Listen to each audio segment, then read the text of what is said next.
Olá, pessoal, boa tarde, tudo bem? Sejam todos bem-vindos. Estou aqui com o Paulo Henrique Araújo, uma das pessoas mais admiráveis, assim, dos canais de geopolítica que a gente tem no YouTube, Geopolítica, Filosofia, Ciência Política, e agora o autor mais vendido na livraria Bruno Torlai. Paulo, em primeiro lugar, seja muito bem-vindo, muito obrigada por estar aqui para conversar sobre o Foro de São Paulo, assunto no qual você tem autoridade agora reconhecida até editorialmente. Obrigado, Bruna. Obrigado pela saudação calorosa, né? Não sei se eu sou tanto, mas eu agradeço, eu fico contente. Muito obrigado, é um prazer estar aqui para falar contigo, viu? Obrigado pelo convite. Não, eu queria dizer, porque eu sempre recomendo muito o PH Vox aqui, porque geopolítica não é uma área que faça meu coração bater, entende? E eu, quando eu tenho dúvidas, eu vou no canal do PH Vox, porque você reúne um pessoal ali, que é um pessoal que estuda todo dia, simplesmente. A gente percebe que de uma semana para outra, vocês já ampliaram o conhecimento do mesmo assunto. Então, assim, quando a gente vai no PH Vox, não é o discurso da mesmice. São pessoas que estudam todo dia e cada dia vão te ensinar uma coisa diferente. E eu acho que esse é o tipo de canal que eu tenho tentado falar para as pessoas. Pessoal, é isso que vocês precisam ouvir. É isso que vocês precisam acompanhar, sabe? Conhecimento em primeiro lugar. Esqueçam só do entretenimento que virou a política brasileira. Também é importante a gente fazer análise de verdade. E eu, assim, fico muito feliz de poder falar tranquilamente que isso é o que vocês fazem lá, tá? E, em primeiro lugar, parabéns pela publicação, por esse livrinho. Pessoal, o mínimo sobre o Foro de São Paulo, o livro que eu já divulguei no Instagram. Você sabe que essa live está sendo transmitida no Instagram. Se está acompanhando a gente pelo Instagram, valeu aí. Segue o Paulo Henrique Araújo, segue o canal do PH Vox e dá uma olhada no Stories que eu já divulguei isso aqui. E esse livrinho aqui do mínimo é, assim, a melhor porta de entrada para você entender o que pode acontecer com o Brasil caso o Foro de São Paulo retorne ao poder, e o que é o Foro de São Paulo, porque caso ele retorne, vamos bater na madeira para que não, mas caso isso aconteça, pelo menos a gente tem ciência do monstro com o qual a gente está lidando, tá? E o conhecimento é aquilo que nos dá esperança. Então a razão dessa live é manter acesa a nossa consciência do problema, e assim, de que maneira, qual é a minha primeira maneira de enfrentar, entendê-lo. Então, Paulo, eu quero que, em primeiro lugar, você diga para o pessoal aqui como é que você entrou em contato com os seus estudos de Foro de São Paulo, e de que maneira como é que você se organizou para escrever esse resuminho tão precioso que a gente tem aqui. Olha, Bruna, é engraçado porque um dia, lá na minha adolescência... Faz tempo. Né, eu sempre... faz tempo. Mas assim, eu sempre gostei, isso tem muito a ver com o PH Vox, lembra da matéria que nós tínhamos de geografia política? Nossa, sim, você adorava. Essa cara. Geografia política, né? No colegial. E acho que ali tem um pouquinho do princípio de tudo, né? Mas o que aconteceu? Eu comecei a ter um contato mais firme com o tema da geopolítica latino-americana, ou um primeiro contato, quando começou as jornadas de 2013 e tudo mais, né? Eu já tinha ali uma ojeriza da esquerda, só que eu ainda estava naquele momento, eu não sou esquerda nem direita, porque a direita também todo mundo é malvadão, né? Então você ficava nessa, tava em processo de esclarecimento, tentando entender, né? Se entender as coisas. Exato, é tanto que assim, o primeiro livro de política que eu tenho aqui, da minha biblioteca, que hoje tá faltando até estante aqui, mas minha esposa me deu em 2010, que era o manual, acho que era manual do Porque a Esquerda Não Dá Certo, alguma coisa assim, porque eu já comentava com ela como eu estava percebendo a esquerda, isso há quase 15 anos atrás. Uhum. E eu comecei a ouvir falar do Foro de São Paulo, e aí o primeiro contato que eu tive, de fato, foi aquele artigo no site da Veja, que o Felipe Moura Brasil fez, né? Sim. Lembra desse artigo? Acho que sim, 2014, né? Foi quando depois que ele editou o livro do Olavo, né? O mínimo que você precisa saber para não ser um idiota. Que foi ali o que ele aprendeu, meia dúzia de coisas que... Exatamente, né? O Juveninho. Mas ali foi o ponto que eu comecei a ter um contato maior, né, com o Foro de São Paulo. E isso sempre ficou encasquetado aqui. E uma coisa que sempre me incomodou muito aqui eu não vou falar à direita porque seria injusto da minha parte, mas a forma que a nova mídia, né, a nova mídia independente começou a surgir, que sempre ficava, primeiro, na hashtag do dia, como nós chamamos, isso que você falou de entretenimento político, né? É exatamente o que a gente chama de hashtag do dia.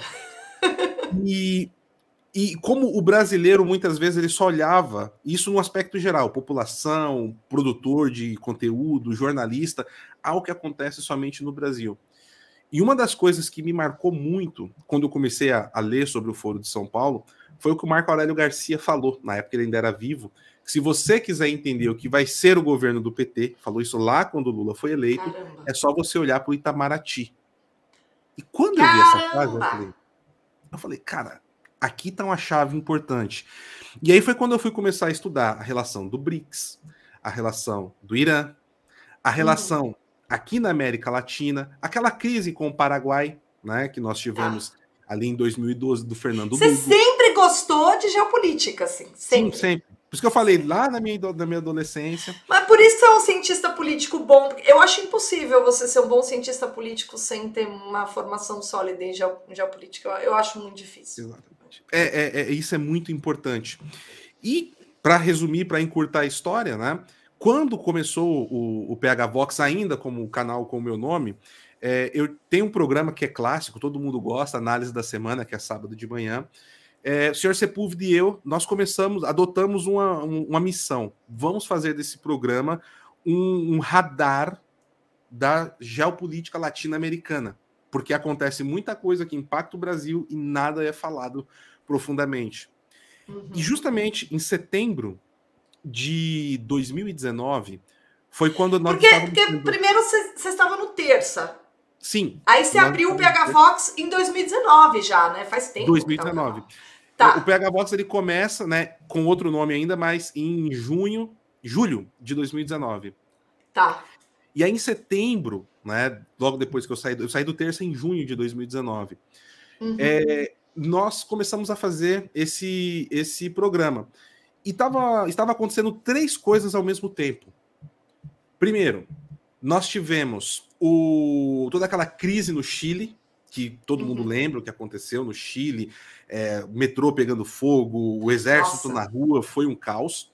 No Peru, ao mesmo tempo, o país ficou alguns dias sem judiciário, sem executivo e sem legislativo, que foi uma outra crise que foi super complexa de entender, nós falamos muito sobre isso na época.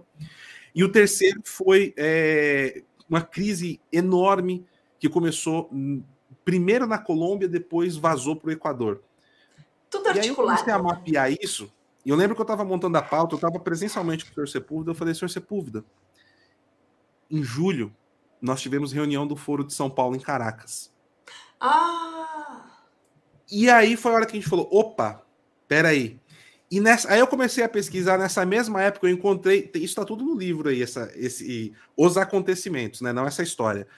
Eu encontrei o Nicolás Maduro em um evento para lançar conselhos comunais, os pequenos sovietes, né? Ele e o Diosdado Cabejo falando.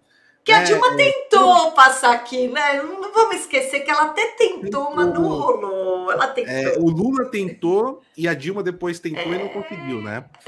E ele falando, Foro de São Paulo, el plano vai muito bem, melhor do que eu havia imaginado, né? Aí eu já vou, meu espanhol já me trai. Aí ele fala que o plano foi melhor do que eu havia imaginado, está indo muito bem. E aí depois o Diosdado Cabejo vem e fala nesse evento, o que vocês estão assistindo na América Latina agora é só a brisita bolivariana. Caramba! E aí foi quando eu comecei a acompanhar de perto. Logo em seguida, um certo candidato presidencial é solto da cadeia. E qual foi a declaração que nós ouvimos? Precisamos fazer o que está acontecendo, precisamos fazer aqui no Brasil o que está acontecendo no Chile. Lembra? Foi. E olha todo o contexto que tem por trás disso e todo mundo só pegou a frase aqui no Brasil. Sim. E aí foi quando eu comecei... E eu posso falar, não foi Trend Topics. Passou batido. Pois é. Pois é. Ó, um dos poucos que eu vi falar sobre isso foi o Taiguara. Para ser não, bem... o Taiguara é excelente. O Taiguara fala. exato. Taiguara fala. Mas aí é outro nível também, porque o Taiguara faz análise, o Taiguara tem um conhecimento jurídico impressionante, ele é uma figura admirável, né? Uma inteligência Exato. admirável. E um abraço pro Taiguara, admiro muito ele. E nós começamos a observar, e aí o que comecei a fazer? Eu comecei a entender tudo que estava acontecendo na Venezuela naquele momento. Tem um programa, para quem é antigo no Pega Vox, de janeiro de 2020, na viradinha de 2019 para 2020, antes da pandemia e tal, que eu fiz um programa falando sobre o problema da extração de ouro ilegal que estava acontecendo na Venezuela. E quem estava operando isso era o senhor Vladimir Putin da Rússia. Claro! Ah, por isso que a cobertura de vocês foi tão boa quando começou a guerra. Pouca gente consegue cruzar as informações da maneira como vocês fazem. Aliás, deixa eu dar um aviso pro público. Pessoal, você tá acompanhando essa live, eu vou pedir um favor para vocês. Se vocês quiserem deixar superchat, não deixem. Eu deixei um link afixado ali em cima com um kit com todos os livros da editora PH Vox. Hoje é dia de prestigiar a editora PH Vox. E vocês têm aqui na descrição alguns livros da editora PH Vox, sobre os quais a gente vai conversar ao longo dessa live. Por favor, não mandem superchat para mim. Levem para casa um livro da editora PH Vox. Continuando, Obrigado, Paulo. Vamos lá. Obrigado, minha querida. E aí foi quando eu comecei a ver o envolvimento mais aprofundado com outras coisas. Inclusive, um movimento que poderia ser uma preparação para a guerra envolvendo a China, envolvendo o Irã e envolvendo a Rússia. Então, quando a coisa começou a estourar no meio de 2020, lá na Bielorrússia, Caramba. eu já sabia que, junto com o pessoal, opa, peraí, tem alguma coisa acontecendo aqui, o Putin está começando a estocar ouro. A gente está falando disso há 3 anos. Então, por isso que, quando a gente fala isso, não é com arrogância. Nós conseguimos acertar o dia e o horário que a Rússia começou o ataque na Ucrânia. A gente acertou o horário, assim, o horário. Não é 11 da noite, foi 11h45 no horário de Brasília. Por quê? Porque a gente estava acompanhando todo esse processo. E isso passa por um esquema dentro do Foro de São Paulo também, indiretamente. E aí foi quando eu comecei a cavar e acompanhar semanalmente. Tá, então, direto. O trabalho para chegar nesse livro passa por um acompanhamento diário dos últimos quase 4 anos de ações do Foro de São Paulo em toda a América Latina. Uma cobertura jornalística que está registrada no canal PH Vox, mas cujo resumo que se refere a nós aqui no Brasil entendermos a relação, né, entre Brasil e Foro de São Paulo, lugar estratégico de Brasil, função estratégica do Brasil, tá tudo aqui, né? Eu queria também perguntar para você, Paulo Henrique, qual foi a importância no seu processo de pesquisa para tentar chegar a esse material que é acessível? Se vocês que estão nos assistindo, vocês têm um filho de 18 anos e você não sabe mais o que falar para ele, para dizer para ele da importância de a gente evitar, porque o pessoal até fala nos comentários, o Foro de São Paulo nunca saiu do poder, a gente sabe, é modo de falar voltará ao poder, mas é para não usar outros termos piores, para não dar mau agouro, entendeu? É isso que a gente quer dizer aqui com esse título. Se você tem um filho de 18 anos e não sabe mais como explicar para ele o que é o mundo no qual ele vive, essa aqui, ó, é uma boa maneira de tentar explicar para ele no que é que ele está se metendo, a depender das escolhas que ele fizer. Eu queria te perguntar agora, Paulo, qual foi a importância da consulta ao livro do Dr. Heitor de Paula? Porque olha só, a gente tem, você falou que em 2013 o assunto te interessou. Naquela época, o Olavo de Carvalho confiou a Graça Salgueiro a tarefa de escrever um livro sobre o Foro de São Paulo, que é um livro é meio rascunho, porque ele é insuficiente em informações. Até tem, é um livro esgotado, tem seu mérito, com toda certeza. Mas é um livro breve, porque o Foro de São Paulo não para, entendeu? E o livro faz tempo. Então, o Foro de São Paulo você tem que atualizar. Mas quanto a esse livro do Dr. Heitor, me parece que ele tem informações de valor, assim, mais permanentes. Eu queria saber como é que você chegou nesse livro e qual foi a importância da consulta, esse material para você escrever o seu, a tal ponto que você republicou ele pela editora PH Vox, né? Um livro que estava aí. Alguém é importante nisso, né? Diga-se de passagem. Vai chegar nisso daí. Vamos lá. Mas, assim, eu já tinha o conhecimento do livro do Dr. Heitor e era um livro que sempre estava aqui. Eu preciso comprar esse livro, E quando chegou, né, o pedido para eu escrever esse livro do Foro de São Paulo, eu pensei, caramba, eu preciso do livro do Heitor. E aí eu Na falei, hora. aonde eu vou conseguir? Aí eu procurei um amigo meu que gosta muito de ler também, chamado Leônidas Pellegrini, que trabalha na revista Imperial. E eu, Leônidas... Nosso querido colunista do Dose de Fé. Se você quer todos os dias da sua semana saber qual é o santo do dia, acompanhe diariamente a coluna Dose de Fé, que é gratuita no site da Esmeril, assinado pelo Leônidas Pellegrini. E o Leônidas é um cara, assim, sensacional. Só para ter uma ideia, quando eu comecei o PH Vox, acho que ele foi o cara que fez, assim, acho que se não for o primeiro, o segundo, o terceiro superchat do canal. Desde Não, quando ele é ele era demais, mato. né? Leônidas é um amigaço, assim, sabe? Muito querido. E aí eu falei, Leônidas, cara, você tem esse livro? Eu fui perguntar se ele tinha para me mandar pelo correio emprestado e eu devolvia. Aí ele falou, não, pô, não tenho. Ah, ele tá aí, ó. Leônidas tá em todas. E aí ele falou, pô, não tem. Mas peraí que eu vou te ajudar, Chá. E aí ele começa a vasculhar, tal. Ele, ó, encontrei esse link aqui e tal. Eu falei, ah, legal. Será que é confiável? Ele, pô, não sei, mas tava uma promoção boa. Vamos, a gente compra. Depois, se não chegar, depois a gente se vira. No Mercado Livre, né?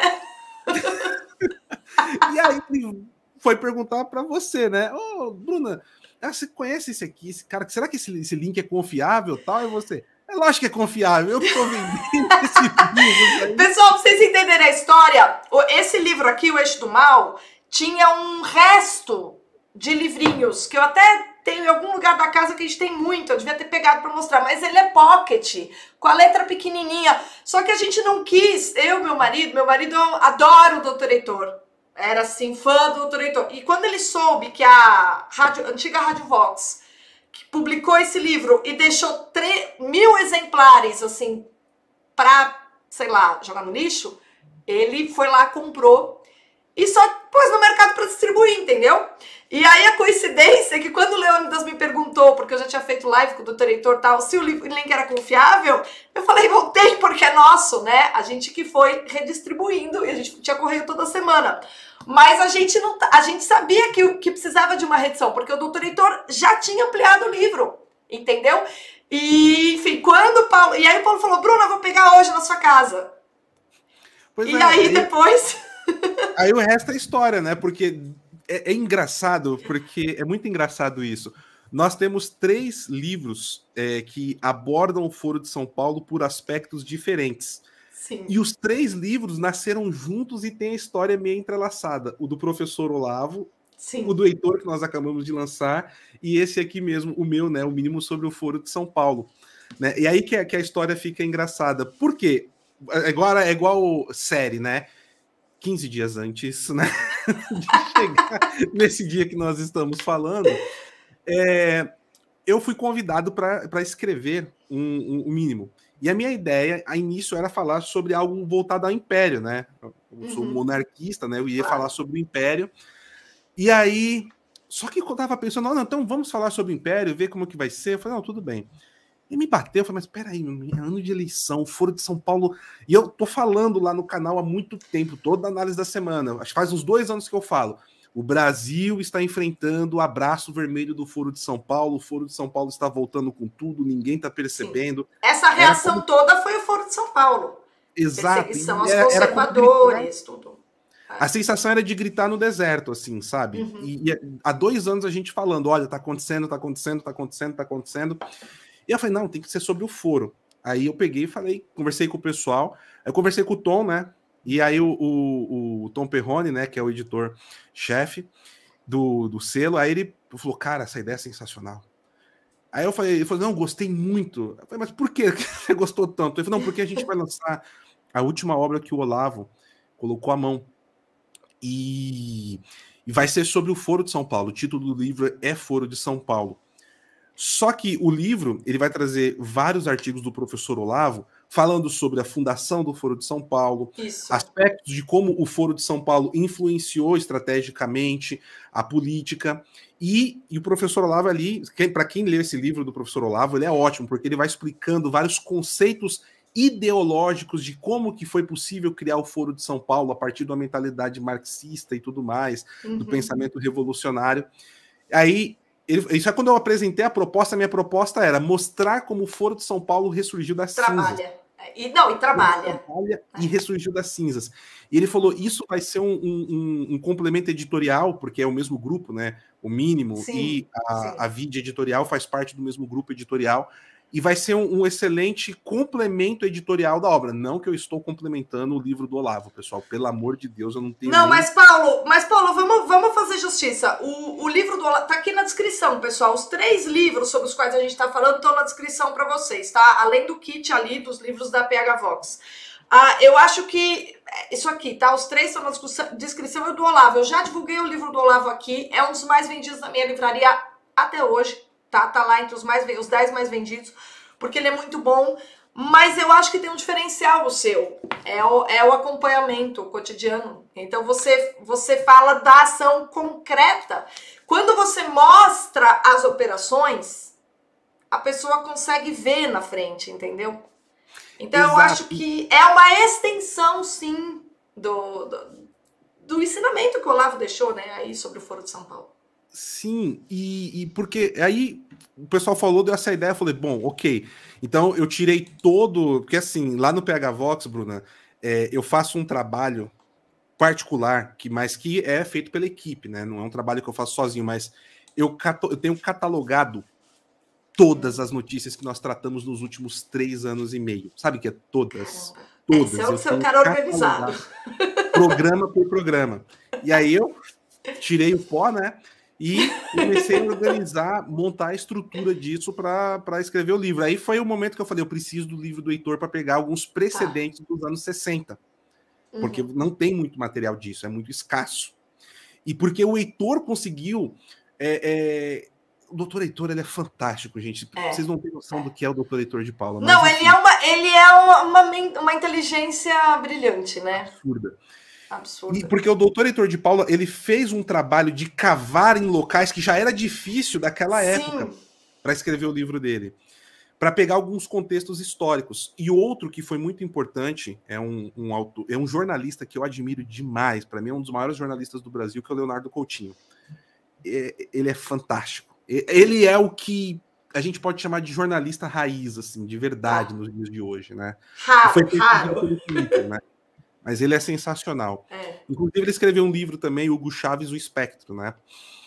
E aí foi o ponto que aconteceu a história, eu fui parar aí, né, na sua casa para pegar esse livro. E na conversa, né, o seu marido já falou do doutor Heitor, falando da editora, peraí, vamos conversar com o doutor Heitor.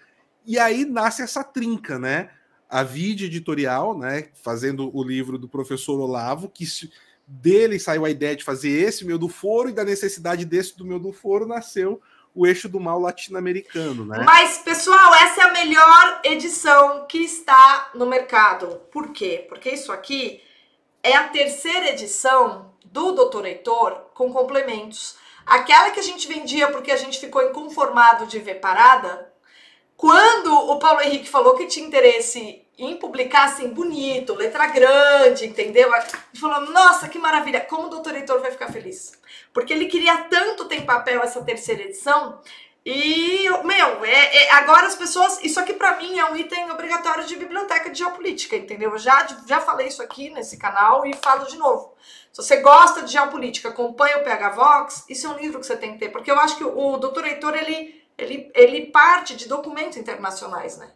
Ele vai nas fontes primárias. E eu acho que isso aqui... E ele tem na bibliografia. Tem aqui na bibliografia? Tem, lógico. As referências. Então é um trabalho extraordinário, né? Mas assim, o que é que você aproveitou da leitura do Dr. Heitor para colocar no mínimo, no seu livro? Então, qual que era o ponto? O desafio, né? Para escrever o mínimo, Bruna. Eu pensei o seguinte... Para voltar, né? Vou colocar as coisas encaixadas. Uma crítica que eu sempre ouvi, e eu sempre dei crédito a essa crítica, e eu acho ela muito importante, por isso que eu falo que crítica tem que ser absorvida, crítica tem que ser ouvida, porque a crítica ajuda, quando a crítica é feita com caridade, né? Ela ajuda a melhorar várias coisas. E eu vi uma crítica de 2 pessoas, tá? Falando sobre como o Foro de São Paulo era um assunto importante e mal tratado Sim. pela direita no Brasil, pelos conservadores. E quem sempre falava isso? O Leonardo Coutinho, inclusive ele saiu do Twitter agora, mas tá fácil pegar os últimos tweets dele, ele fala sobre isso novamente, e o Leandro Ruschel. O Leandro Ruschel é outro que chama muita atenção sobre como o Foro de São Paulo não era devidamente tratado no Brasil. O tema não era bem tratado. E isso sempre ficou na minha cabeça. E eu peguei e falei assim, falar do Foro de São Paulo não pode ser aquela coisa, o Foro de São Paulo é um grupo que se reúne partidos políticos e etc.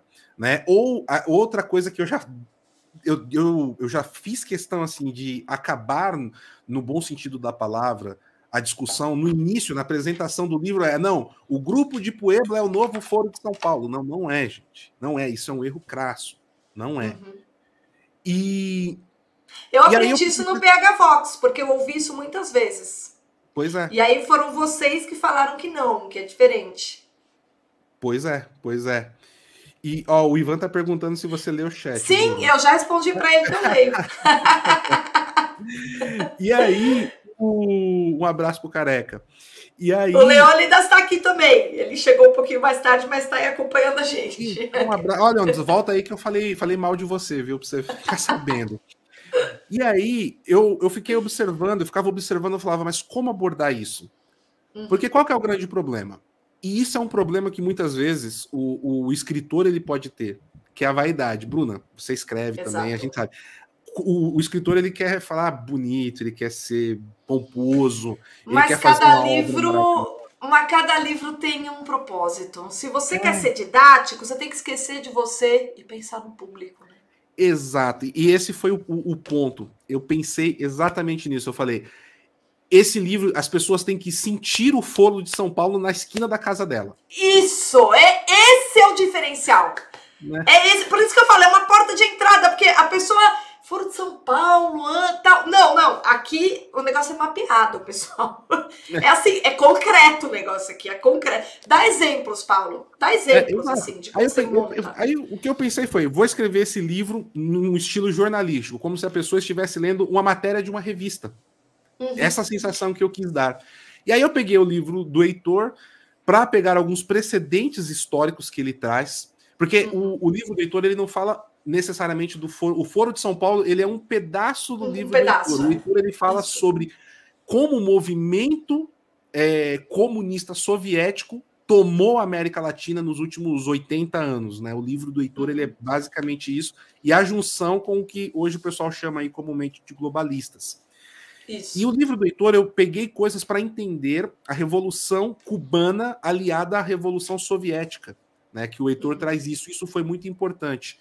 E a partir disso, eu tive subsídios para buscar em outras fontes, né, com essa esteira que o Heitor deixou, esse norte, para buscar coisas importantes como a Revolução Sandinista, a criação do primeiro narco-estado do mundo, que foi Cuba, como isso foi feito, como que os cartéis colombianos tinham relação com isso, e como isso impactou na tomada da teologia da libertação, essa salada para chegar no Foro de São Paulo lá nos anos 90.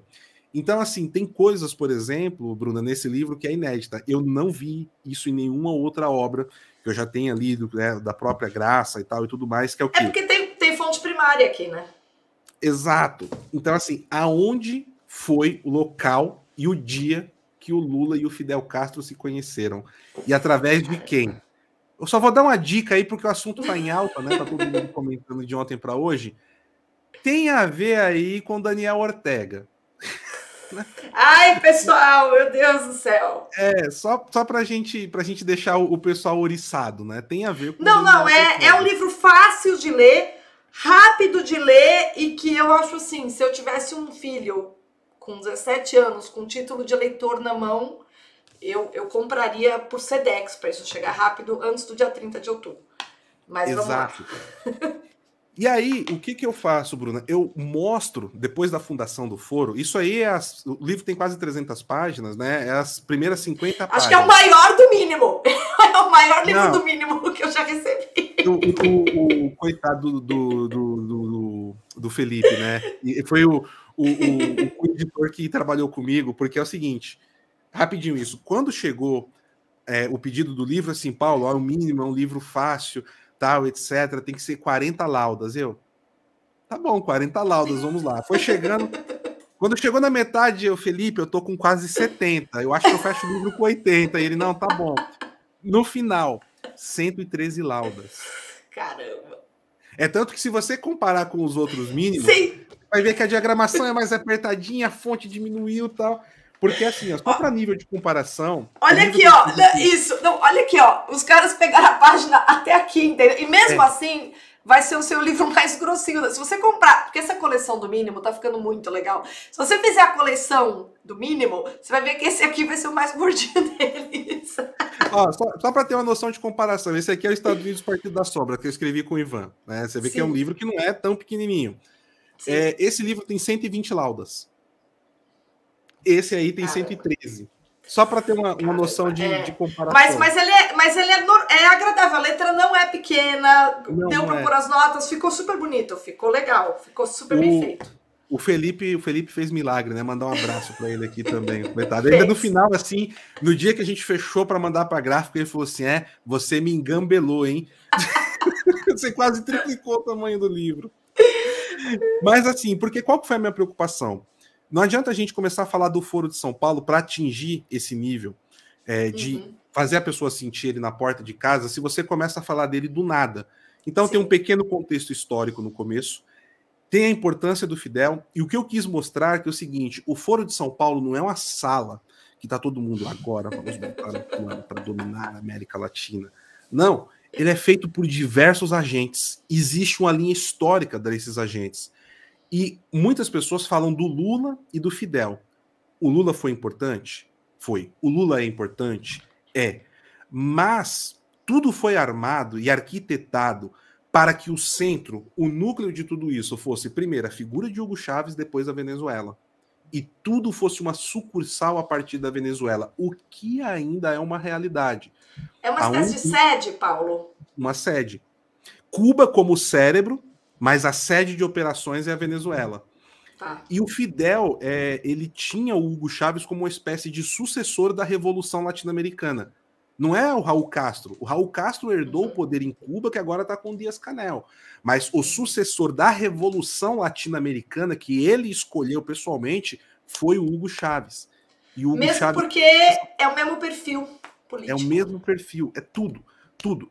Então, assim, a figura de Hugo Chávez é extremamente importante.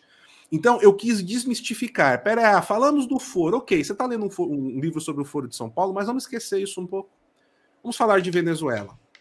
Depois que a gente fala da Venezuela, a gente começa a entender como que isso começa a ser implantado em todos os outros países. E como isso foi necessário através do financiamento de Cuba. Eu costumo dizer que Cuba era um parasita que usava a Venezuela de hospedeiro, e ainda usa. Cara, que imagem boa, hein, Paulo? E assim, essa imagem, ela é uma metáfora muito boa até do espírito, né, do movimento revolucionário como um todo. Exato. Eu uso muito... Eu aprendi com um senhor muito importante de 2000 anos a fazer né, uso de parábola, né? Eu acho que é um recurso que, se ele trouxe para nós, por que eu não vou usar, né? Então, ele é muito importante entender esse aspecto. E a partir daí, eu mostro como, logo depois, 3 anos da subida ao poder do Hugo Chávez, que não deu para tratar isso nesse livro, tá? Mas existe uma importância do próprio Fernando Henrique Cardoso indiretamente, apesar de não ser um membro do Foro de São Paulo. Tá? Ele é a linha globalista, né? O Fernando Henrique é o garotinho dos Soros, né? É outra exato. Categoria. Então, assim, existe essa junção. E qual que é o ponto aqui? Entender qual foi a importância do Brasil quando o Lula é eleito, para que isso servisse de um modelo político para se espalhar por toda a América Latina. Aí vem depois Peru, Paraguai, Uruguai, a Argentina com peronismo meio que sempre já esteve nesse balaio, mas chegaram ao poder ali com Néstor Kirchner mesmo, né?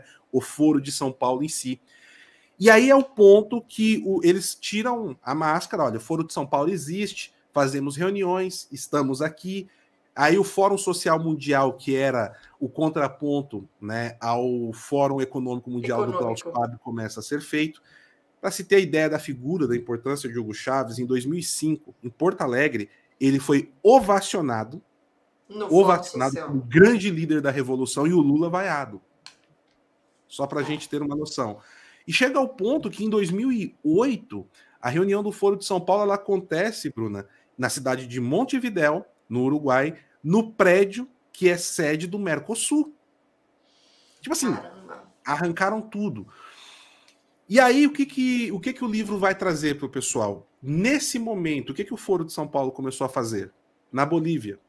O que o Foro de São Paulo começou a fazer? No Brasil, na Venezuela. Os projetos envolvendo mais médicos, que já eram a tentativa do Lula desde 2004, não é só quando a Dilma consegue em 2013. Não, porque Cuba que criou esse modelo, né? É um modelo de trabalho escravo, tá, pessoal? Vamos falar aqui o português. É modelo de trabalho escravo aqui. Exato. E como... Sabe onde que esse modelo foi aplicado pela primeira vez? Um mês depois da eleição do Chávez na Venezuela. Há mais de 20 anos atrás. Caramba. E foi quando, através de alterações depois na Constituição, o Hugo Chávez começa a incorporar, de certa forma, Cuba dentro do Estado venezuelano. Existe esse ponto que a coisa chega. E a partir daí você vai ter subsídio às Farc, ALN, tráfico de drogas, narco-estado, venda de arma. E isso vai crescendo. E toda a estrutura que tentam esconder hoje, chamada Lava Jato com o Petrolão. Uhum. Porque quando hoje nós ouvimos falar, e aí a parte que vai chegando na segunda parte do livro, né? Quando hoje nós ouvimos falar, não, porque ele foi inocentado, ONU, não sei o que, tal, vai nesses países. Vai lá no Peru, vai no Equador, vai lá na Venezuela, vai ver a extensão do esquema de propina que foi criado com as empreiteiras, principalmente a Odebrecht. A Odebrecht, amando, né, do PT, por exemplo, pagava mesada para as Farc. Nossa. Né? Pagava propina no Peru. Tem ex-presidente do Peru que foi preso por conta de receber propina da Odebrecht. Entre tantos outros fatos. Então, assim, a gente desce para o asfalto, eu costumo dizer isso. Nesse momento, você começa a entender a extensão do que estava acontecendo. Quando o pessoal fala, porque o Lula ladrão, né? Lula cachaceiro, devolve meu dinheiro, né? Não é. Pessoal, pelo amor de Deus, compartilhem essa live, porque, veja só, saiu um documentário muito bom, é o canal NTD, não é, NTD, Paulo? da Epoch Times. Cara, da Epoch Times, um documentário, saiu a primeira parte. Assim, o Paulo me mandou, eu tava fazendo almoço, eu comecei a assistir ali. Aí, quando eu vi que eu ia querer ver as imagens, eu fui e continuei vendo, né? Pra justamente, assim, entender ali a relação com o narcotráfico, entre o narcotráfico e o PT. E ela é muito desconcertante. E aí eu falei, cara, a gente tem que compartilhar esse documentário, porque você esquece de todas as picuinhas, sabe? Relativas à política nacional e você se concentra no essencial. Você quer votar num líder do narco-estado? Tá, a gente sabe que o presidente Bolsonaro é um ser humano. Tem muitos defeitos, o governo tem problemas. Mas ele não tem nada a ver com o narco-estado. Ele não é o homem do crime organizado. Ele é um presidente que tenta fazer o que dá e vai ali, vai. A gente está falando de uma eleição cujo candidato, que teve o maior percentual no primeiro turno, é alguém ligado ao crime organizado. Então, para mim, isso é muito grave. Por isso que eu estou fazendo essa live aqui. Eu não vou ficar fazendo comentáriozinho, videozinho de eleição. Eu vou falar do essencial. E para mim, o essencial é isso que o Paulo está falando aqui. Então, por favor, compartilhe essa live. Obrigado, Bruna. Obrigado, minha querida. Obrigado de coração. E esse é o ponto, que é quando a gente chega, você começa a entender essa estrutura. Por quê? O Lula devolve meu dinheiro é importante, porque atinge a profundidade do brasileiro que não tem esse conhecimento. Ele vê que algo está errado. Sim. Mas o que eu tento sempre dizer é que, assim, primeiro, há que se respeitar o PT. E respeitar não é você chancelar. Só que o PT não é um partido político. E aí a importância de ler o livro do Dr. Heitor de Paula. O doutor Heitor de Paula, ele explica com maestria o que é o partido para um comunista, o que é o partido para um revolucionário. E não é União Brasil, PSDB, percebam, o PT era o centro de tudo que aconteceu nos escândalos de corrupção. O PSDB extinguiu-se, o PT está forte. Está firme e Porque forte. o PT não é um partido político eleitoral, o PT é um think tank revolucionário. Exato, cara, essa é a definição. Essa é a definição. Esse é o primeiro ponto. O segundo ponto, quando você vê os escândalos de corrupção, eles não são para prostituta e champanhe, cocaína e Mercedes. Não é para isso, pessoal. O intermediário pode até se corromper por conta disso. Só que o fim último do processo de corrupção é pelo poder. Dinheiro é só meio. E o brasileiro, como o professor Olavo dizia, é dinheirista. Ele acha que tudo é por dinheiro. Ele falava assim, meu filho, o problema não é dinheiro, o problema é o poder. Né? Exato. Tem uma passagem que eu gosto muito do Jânio Quadros, que ele estava numa sala, e aí o pessoal estava discutindo a importância do dinheiro e do poder. E aí ele fala que o poder é mais importante que o dinheiro. Aí o pessoal fica discutindo, ele, tá bom, eu vou provar. Ele pega um cigarro e fala, alguém tem um fósforo? Todo mundo apareceu com um fósforo para ele. Ele falou assim, eu não precisei de dinheiro. Por quê? Porque Nossa. ele tinha o poder. Então, assim, isso explica muito bem a questão. Né? Então, esse é o primeiro ponto. E quando acontece a queda do preço do petróleo, quando os governos do Foro de São Paulo vão caindo, Donald Trump assume, o Macri é eleito na Argentina, muitas pessoas começam a falar, não, o Foro de São Paulo já era e tal, etc. Aqui, com todo o respeito e reverência ao trabalho que a Graça Salgueiro fez, tá? Não é... Mas no próprio final... Foi importante, foi importante. Tá? Inclusive, na apresentação do livro, Bruna, você vê que eu cito ela... Claro, claro. Agradecendo. Você é cortês com todo mundo. Né? Eu cito várias pessoas que foram importantes, tá, pessoal, do Brasil e de fora do Brasil, para que eu pudesse ter conhecimento para escrever esse livro aqui, pessoas que produziram material sobre o assunto. Desde o José Carlos Graça Wagner, né, até o Leonardo Coutinho, tem várias pessoas que eu vou citando a importância e o porquê.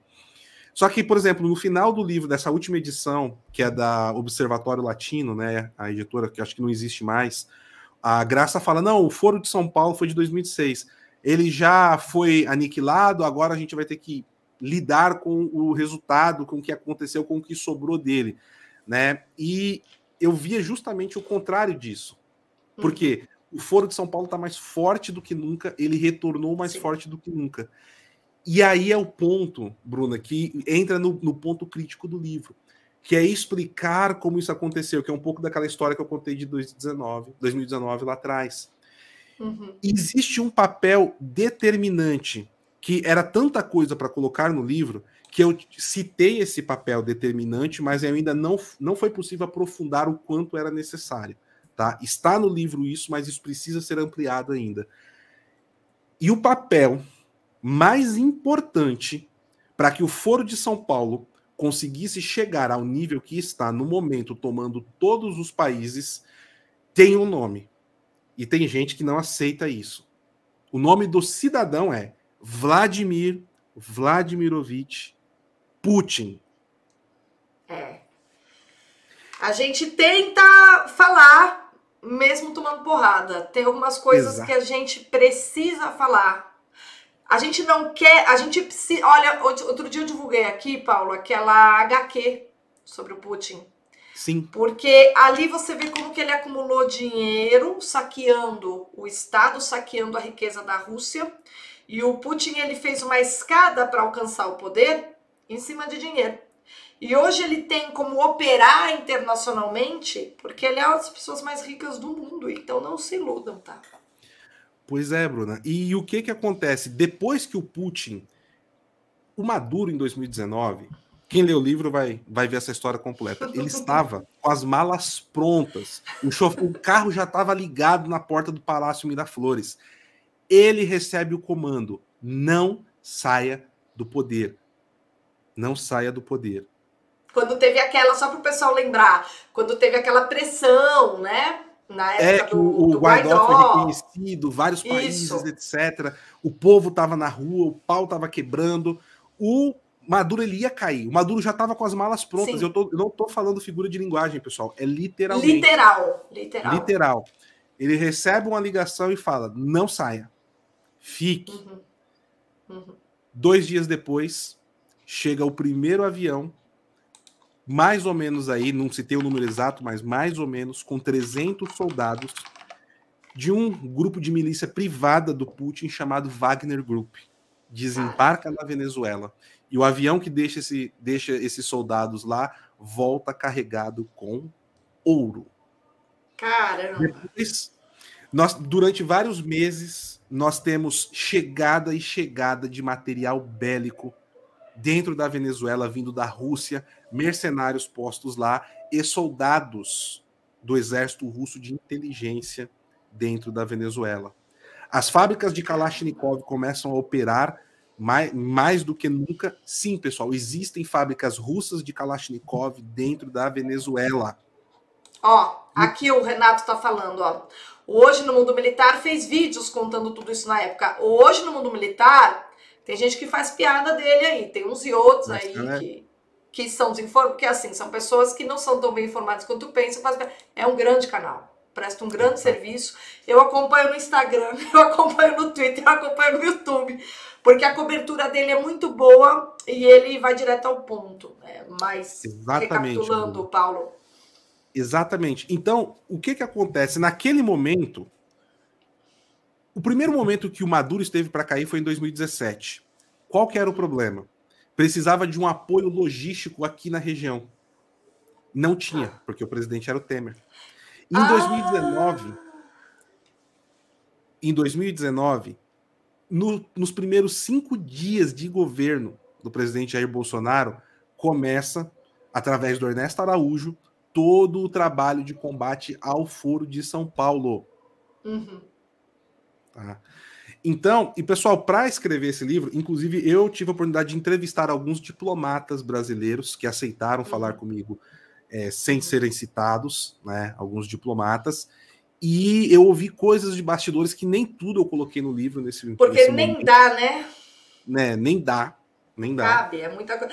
Aliás, só um parênteses, pessoal. Amanhã o Ernesto Araújo vai estar aqui nesse canal, tá? O Ernesto Araújo e o Lucas Campos, que faz a cobertura internacional do Brasil Sem Medo, porque eu acho importante a gente falar aí sobre uma possível nova configuração da América Latina, das relações. As relações internacionais, a gente não vai discutir tal como elas estão, mas como elas poderão ser intensificadas a depender do cenário do ano que vem. Então, o Ernesto Araújo é alguém que merece nosso respeito.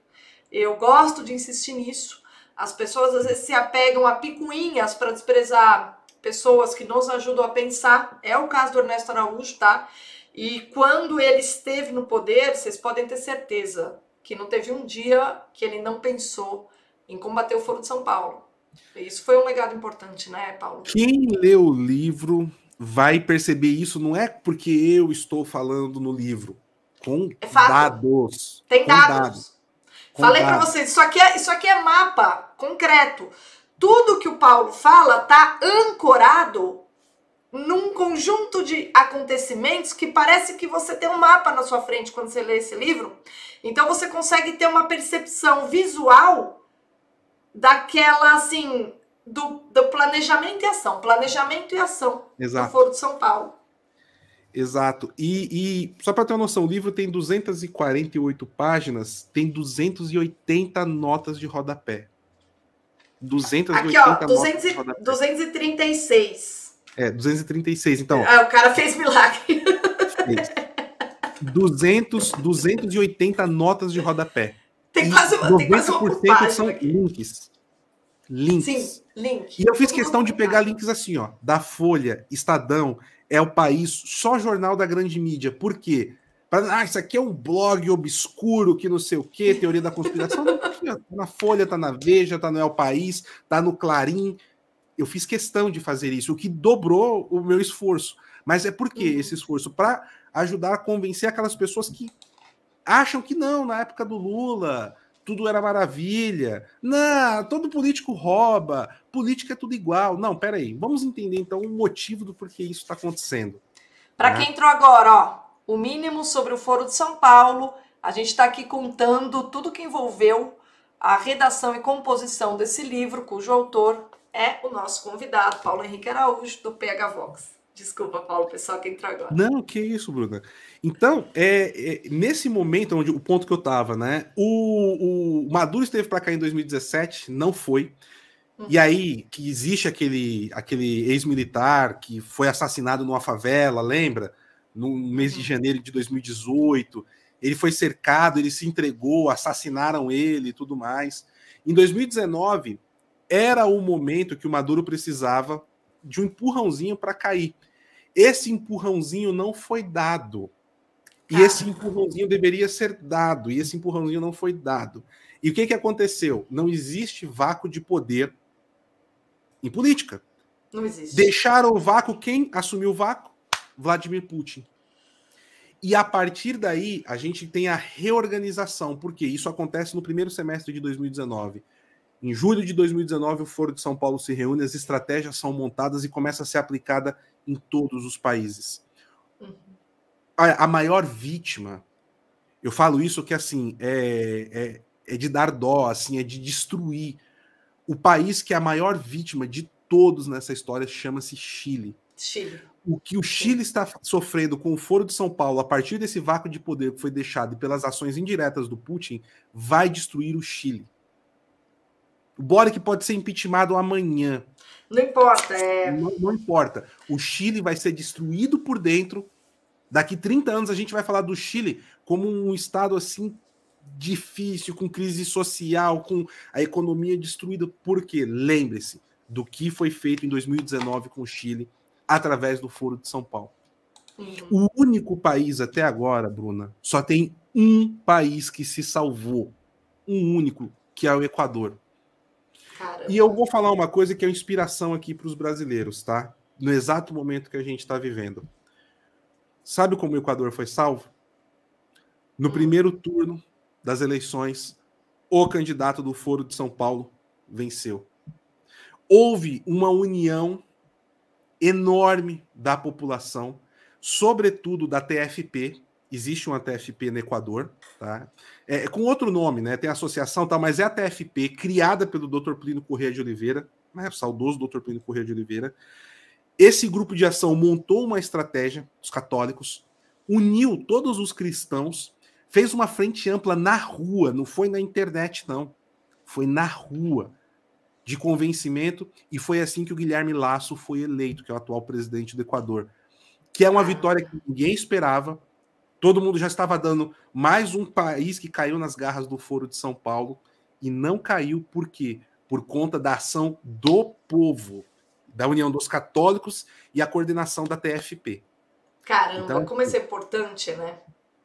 E é o momento, então assim, pessoal, agora não é hora de ficar falando de fralda, não, de Pampers. Esquece!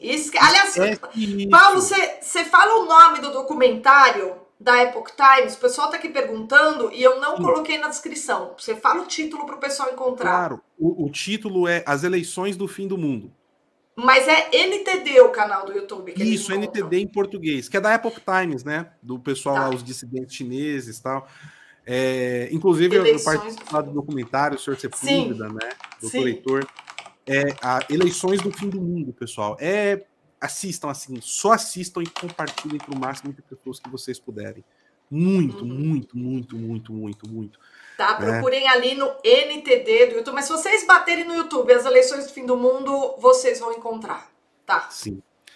Então, o momento é esse. Então, o único país que conseguiu se livrar de toda a estratégia até agora foi o Equador.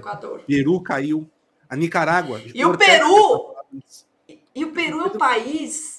É um país com tendências direitistas, não é um país esquerdista, cara. O Peru é o país, assim, eu diria, o mais direitista da América Latina. Pois é. É só lembrar o que os Fujimori fizeram lá, né, para acabar com o Sendero Luminoso. Sim, sim. Né? Então, o Sendero Luminoso, pessoal, é uma das guerrilhas comunistas mais sangrentas, a nível, assim, Pol Pot, que nós já tivemos na América Latina. Acho que é a pior de todas, o Sendero Luminoso. Criminosos. Qual foi a primeira coisa que o Pedro Castillo fez, Bruna, quando ele assumiu o poder? Assinou a soltura do fundador do Sendero Luminoso da prisão. Só que Deus é bom e Satanás chamou ele mais cedo. Não deu tempo de ele sair da prisão, ele morreu na cadeia e foi pro inferno, né? Direto ali, direto, né? elevador direto. Dado, né? De tobogã. Desceu de tobogã pro inferno. Então, nós estamos assim, caiu a Bolívia. A Bolívia conseguiu se livrar por um ano do Foro de São Paulo. Depois voltaram. E, assim, Bruna, eu vou falar uma coisa para ti. Nossa, eu conversei, sabia, com o pessoal da Bolívia na época, que eles estavam tentando... Olha, eu vou te falar uma coisa. Aqui, já chegando no final do livro, porque eu vou falando país a país como foi o processo de retomada do foro. O que aconteceu no Chile, o que aconteceu no Peru, o que aconteceu na Bolívia, o que aconteceu na Venezuela, assim, eu vou na Argentina, eu vou falando país por país o que aconteceu, né, quais foram os fatos. E quando eu estou escrevendo sobre a Bolívia, eu não vou falar os detalhes porque eu não quero tirar o contexto de quem está lendo, porque isso é muito importante. Mas quando eu estava escrevendo o caso da Jeanine Áñez, que é a ex-presidente que fez tudo que a Constituição mandou, jogou dentro das 4 linhas, fez tudo. Ela está apodrecendo na prisão por prisão política, para servir de exemplo para ninguém se levantar contra o regime. E tem uma parte que eu escrevo, Bruna, isso nunca aconteceu comigo. E eu estava escrevendo sobre os filhos dela, mais especificamente a filha, que é a figura pública na luta para defender a mãe, para tentar tirar a mãe da cadeia, com organismos internacionais. Existe um emaranhado nessa parte. Só de lembrar eu fico emocionado, porque assim, Nossa, eu escrevi, eu nunca aconteceu isso comigo, eu chorei com o que eu estava escrevendo, Bruna. Porque o que o pessoal tem que entender é que a política, sobretudo não, a política de moldura revolucionária, ela é demoníaca no sentido que ela nos conduz à morte. Ela produz destruição de vidas. Tem um livro que não está aqui, que eu recebi essa semana, e sexta-feira eu vou soltar uma resenha desse livro, que eu fico enjoada de ler. Sabe aquela... É sobre aquela experiência naquela prisão da Romênia, que acabou de sair pela mídia. Já tô com esse livro também. Não saiu ainda, né, Bruna? Eu já tô com ele. Então, mas eu recebi antes para divulgar no dia do lançamento e eu não aguentei. Eu comecei a ler ontem. Chegou ontem, eu comecei a ler ontem. Eu tô na metade. É de embrulhar o estômago. Eu vou descrever algumas formas de tortura que os revolucionários faziam. E assim, eu vou só dar um palhinho aqui. É um livro... Foi a experiência mais cruel do comunismo, que psicologicamente, Foro de São Paulo, segue a mesma linha, tá? Mais cruel. A história do próprio Alan dos Santos, sabe, nosso colega, me choca porque, embora mal comparando, assim, resolveram destruir a vida dele. Foi isso que aconteceu. Resolveram destruir a vida dele porque era alguém visto como um agitador que podia falar coisas que não eram... Eu tenho falado isso sempre. Resolveram destruir a vida dele. Agora, nesse livro que eu vou divulgar aqui, que é para o pessoal entender comunismo na prática, só vou dar um detalhe. Era um tipo de tortura cuja etapa final era você se tornar o carrasco do seu melhor amigo. Quando a gente está falando de desumanização, a gente está falando de aniquilamento da personalidade, da memória, do que a pessoa entende por valores.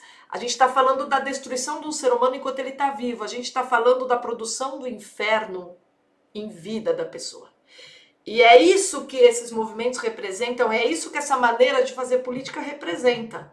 Então, o que aconteceu com essa liderança política na Bolívia foi vamos destruir a vida dela. É a técnica do bode expiatório comunista. A parte mais triste... Eu tô me segurando para não contar, porque se eu contar... Mas assim... O emaranhado leva a um ponto no final que você fala... Você fala... Não é possível isso. Não tem... Assim, eu tenho certeza que muitas pessoas vão se emocionar quando ler essa parte do livro. Eu chorei. Eu não tenho vergonha de falar. Eu sou meio chorão, mas... Não, é que é muito pesado, de eu estar escrevendo algo e eu me emocionar com o que você está escrevendo. Porque você está escrevendo. E eu fui me emocionando, foi praticamente o último ponto, porque eu concluí o livro e depois eu voltei para fazer essa parte da Bolívia com mais carinho. E aí foi a parte que falei, eu desaguei, eu desabei. Como o pessoal fala hoje em dia, perdi tudo, né? Eu perdi tudo, Bruna, porque é muito triste. E você vê assim, relatos sobre falas da Janine, da filha e tudo, você fala, não é possível que isso é só política. Não, A gente não tá claro. mais falando de política. Não. Não é mais falar de política. E aí é a hora que, assim, eu sei, Bruno, que a gente tá com 1 hora já, né? Não, mas, assim, imagina! Mas esse assunto aqui, Paula, a gente tem que deixar claro para as pessoas que isso aqui não é abstração, isso aqui não é suposição, isso aqui não é hipótese. Isso aqui diz respeito à vida e à morte de pessoas, de seres humanos.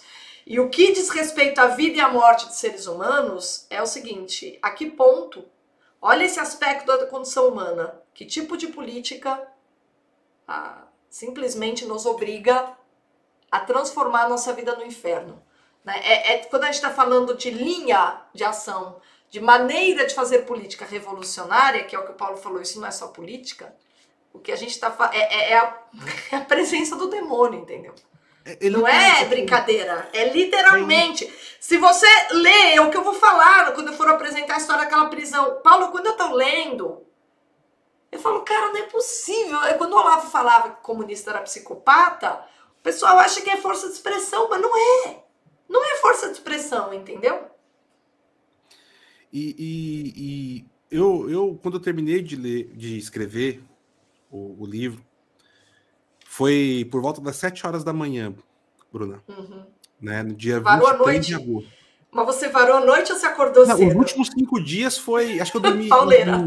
Em 5 dias, acho que eu dormi 8 horas. Nos 5 dias, assim, né? Finais. E o que acontece? Olha só, eu vivencio semanalmente tudo isso que eu falei, eu contei a história aqui. Só que é como se fosse várias quebra-cabeças.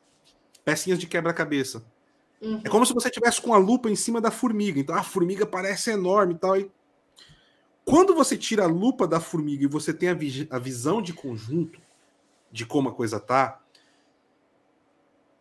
eu parei, eu olhei assim, né? Eu tenho um monitor aqui grande para escrever, eu gosto do monitor bem grande, que você coloca várias folhas e tal, ajuda, né? Eu fiquei olhando assim, eu fiquei uns 10 minutos parado. Parado, assim, minha mente já tava em Nárnia, já tava sem dormir e tudo mais. Aí eu peguei e falei, cara, a gente tá numa situação assim que... Trágico. E eu olhei para tudo aquilo e tava tudo tão fresco na minha cabeça, o cenário, o quadro montado. Eu falei, as pessoas não têm noção do que tá em jogo na eleição desse ano. Não, elas não têm não. noção do que tá em jogo na eleição desse ano. Mas assim, não tem a menor noção. Não tem. Não tem. Elas estão preocupadas com picuinhas, elas não estão entendendo o que é. Não tem noção. A sensação, Bruna, eu acho que eu nunca senti isso, assim, porque assim, a sensação era do chão se abrindo embaixo de mim. Eu fiquei 10 minutos parado, pensando no que eu faria. Se devia publicar esse livro ou não. E eu sou muito devoto de São Bento, né? E aí, nessa hora, eu peguei e falei assim, não, eu fiz a oração de São Bento, eu devoto todo o meu trabalho a Nossa Senhora, todo o meu trabalho é devotado a Nossa Senhora. Tudo, Bruno. Desde que eu comecei. Eu me coloco como uma ferramenta de Nossa Senhora. Eu vou fazer esse trabalho enquanto ela permitir, enquanto ela quiser me usar. No dia que ela quiser me descartar e me jogar no canto, eu vou ser descartado feliz. E eu pedi para ela me abençoar, me proteger antes de tudo, porque... né? E cuidar do Brasil. Porque, assim, o que está em jogo, pessoal... É pesado. É pesado, é muito pesado, não é brincadeira. As pessoas não têm noção, não têm noção. Você sabe, Paulo, que eu estava conversando outro dia com o Laudelino Lima, né, que escreveu o Submundo Hacker, e ele, no romance, ele menciona o tal do corredor caipira, né, que é aquele caminho pelo qual a droga que vem do lado de lá é escoada até o Porto de Santos, via Brasil, né? Enfim, a gente até sabe que o pessoal que opera, que vende droga, que fazem isso por dinheiro, a gente até entende, né? é que eles continuam trabalhando sempre. Eles têm operadores na máquina, eles têm operadores, enfim, infiltrados aí em gabinetes, em pessoas que têm cargo de poder. Mas quando você tem uma figura do Foro de São Paulo que tem uma relação de simbiose com o crime organizado no poder, eu fico imaginando o que vai ser de segurança pública. Porque eu falo, cara, se os caras continuam operando com a Polícia Federal em cima, imagina eles se sentindo autorizados por aquele que será nosso futuro presidente. Como é que será que vai ficar a nossa vida assim? Bruna, porque eles já operam, né? Só para dar uma noção do que a gente está falando, assim, nós vivemos num estado que, enquanto essa gente estava no poder, possibilitou que presidiários tenham direito a voto. Sim, isso é uma das coisas mais absurdas do mundo. Isso é insano, cara. E assim, passou, né? E hoje, o presidiário tem direito a voto. E aí as pessoas fazem um meme. E aí o pessoal faz um meme do fato que o Marcola diz aí em quem ele vota. Pessoal, não é o meme que importa. Olha só, a certa altura do Brasil, nós estávamos tão desatentos que, de alguma forma, os presidiários tiveram direito a voto. Ou seja, quem está decidindo as nossas lideranças são pessoas que nos fazem mal ou já nos fizeram mal. E estão aí para continuar fazendo, seja lá por que razões. Né? Enfim, Paulo, muito bom todos os esclarecimentos, a maneira como você contou a história de ter escrito esse livro. Eu queria aqui deixar recomendadíssimo isso aqui, tá? Sabe, pessoal, às vezes vocês acham que ficar buzinando no ouvido do outro, vota nesse, ajuda, às vezes não ajuda. A caridade, às vezes, de você abrir o olho da pessoa que tá de olho fechado, é você fazer um gesto assim, reflita, aprenda por você mesmo. Olha, eu entendo que talvez você esteja em erro, mas saia do erro, sabe? Às vezes esse gesto de fazer pra pessoa, não, lê isso aqui, não importa o que você vai fazer com o seu voto, mas lê isso aqui antes pra você entender exatamente o que você está fazendo. Eu acho que esse é um gesto mais que mostra uma certa grandeza da nossa parte, em vez de ficar enchendo só o saco dos outros, sabe? A gente tem que mostrar quais são nossas razões, e é para isso que existe um trabalho como o do Paulo Henrique Araújo, por isso que eu saúdo, elogio mesmo. Deixa aqui na descrição, a vocês que quiserem se aprofundar mais e terem uma visão histórica, também tem agora aqui a edição do livro do Dr. Heitor. E fica aí a sugestão, tá? Fica aí a sugestão. A gente tem aí algumas semanas para tentar ajudar algumas pessoas que não entendem o que está em jogo nessa eleição a, de repente, abrir os olhos e tomarem a decisão que talvez seja justamente aquela melhor para a vida delas, né? Uma decisão que pelo menos não atentará contra os valores morais que todos nós, seres humanos, temos, né? Que é buscar o bem e não propagar o mal, né? Enfim, Paulo, muito obrigada, viu? Eu que agradeço, minha querida. Por essa agradeço exposição. Muito, um ótimo papo. Parabéns pelo livro, parabéns pela editora PH Vox, parabéns pelo seu trabalho sólido, respeitável. E espero que a editora continue aí nos brindando com obras como essas. Eu ainda não consegui analisar tudo que eu recebi de vocês. Mas aí, ó. Então, esses 5 livros aí, pessoal, para vocês terem uma noção de como é que o pessoal trabalha, eu coloquei aqui afixado no chat esse kit, tá? Esse kit vocês encontram aí para comprar. O kit da editora PH Vox, prestigiem. Porque o registro impresso, tudo isso que é digital que a gente faz aqui pode desaparecer, mas o impresso não. E a gente precisa ter esse tipo de registro. É um mecanismo de defesa e de memória, etc. Né, Paulo? E Bruna, se você me permite aqui, só um fato muito importante que eu tenho que citar, né? É que tudo isso só acontece porque eu tenho ao meu lado pessoas brilhantes que acreditam nos mesmos valores, odeiam as mesmas coisas e amam as mesmas coisas, né? Definição de verdadeira amizade de São Tomás de Aquino, o idem vele, idem noli, né?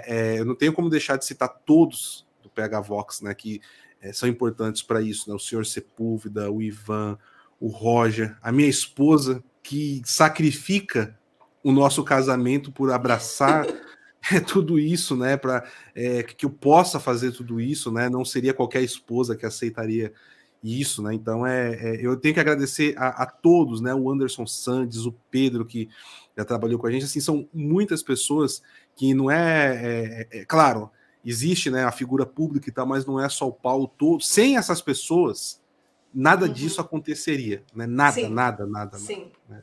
Sim. Então, Sim. Isso é importante. E sobre essa questão do gesto que você comentou, Bruna, nós temos vários membros, né, lá no PH Vox, são o nosso núcleo duro, que eu chamo carinhosamente, e eles começaram uma campanha. Eles estão, inclusive, alguns, aqueles que podem, estão comprando livro para dar de presente, e estão dando para pessoas que são petistas, que não é porque é petista porque é safado, não, porque a pessoa assiste a Globo só e tal. Sim. E já tá tendo feedback. Olha, eu dei pro meu porteiro, ele devorou o livro, ele não tá acreditando no que ele não sabia e tudo mais. As pessoas às vezes não sabem. Sabe? E assim, por exemplo, tem um caso, parece fanfic, mas é verdade. É verdade. Tem a dona Cíntia, né? Um beijo pra dona Cíntia lá de Minas Gerais. Ela é uma queridaça, né? E ela pegou o documentário da NTD, ela ficou revoltada com o que aconteceu no domingo, né? Com algumas pessoas, ela pegou e deu para uma pessoa acho que trabalha com ela. Ela pegou e assiste isso daqui então, na segunda-feira, para acabar com a discussão. Chegou na terça-feira, a mulher falou assim: eu não acredito que eu votei no Lula. Olha só. Eu não acredito que eu votei nesse homem domingo. Cara. No segundo turno eu vou ter que mudar o meu voto. Ela contou isso no grupo de membros hoje de manhã, eu li. Que legal. Extraordinário, né? E às vezes a gente não tem noção da profundidade desse trabalho. Só fica só nisso, né? O senhor Sepúlveda ontem me contou uma história, Bruna, que eu acho que serve de incentivo para todos nós, né? Ele estava aqui em São Paulo, aqui na região do Higienópolis. Ele falou que tinha um morador de rua com a carroça tal, conversando com um policial, falando sobre política, né? E o sujeito, assim, coitado, maltrapilho e tudo mais. Aí o senhor Sepúlveda estava passando, ele: senhor Sepúlveda? Aí ele: não, sim, sou eu. Aí ele: não acredito. Um morador de rua tem lá o seu plano de 4G, um celular, assiste. E aí começou a falar para ele do PH Vox, falou do PH, falou do Ivan, e começou a falar e tal. E ele ficou maravilhado. Ele: senhor Sepúlveda, eu tô sujo, eu queria te abraçar, mas não vou fazer isso com o senhor. E ele falou assim, ele começou a agradecer, porque ele falou assim: hoje eu entendo o que aconteceu com a minha vida. Nossa, como que eu cheguei nessa situação? A gente não tem noção. E aí você vai falar: porque eu fiz, não, porque eu sou. Não, você tem que se colocar como instrumento de Deus para essas coisas. Você não é nada, você é só pó, cara. E assim, e justamente por isso, entenda que o outro também. E assim, é comum o ser humano estar em erro. Todos nós estamos em erro o tempo todo. E se você tem uma chance de ajudar uma pessoa a sair do erro, ajude, sem arrogância, sem soberba, sem chamar ela de idiota. Às vezes é uma pessoa que nunca pode parar para pensar. Às vezes a pessoa trabalha 12 horas por dia, você não sabe.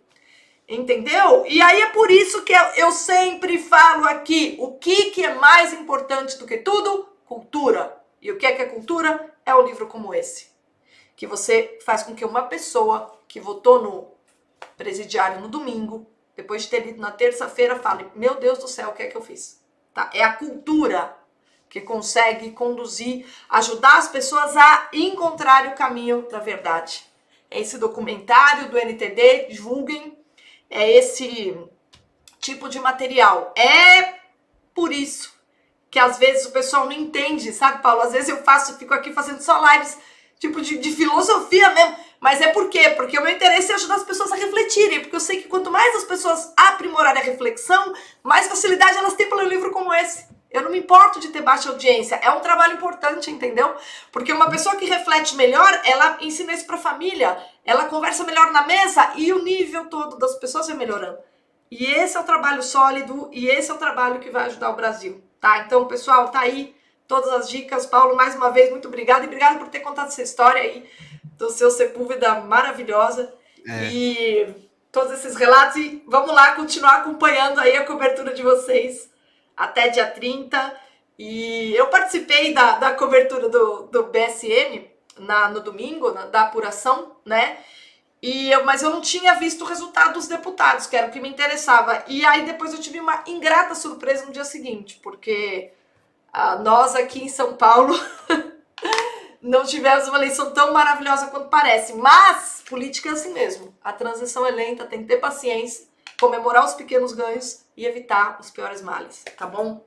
Pessoal, é isso aí. Tenha uma ótima noite. Amanhã estarei aqui com Ernesto Araújo e Lucas Campos, do Brasil Sem Medo, falando mais uma vez sobre o que pode ser, assim, das relações internacionais do Brasil, etc., a depender do cenário que a gente vai ter das próximas eleições.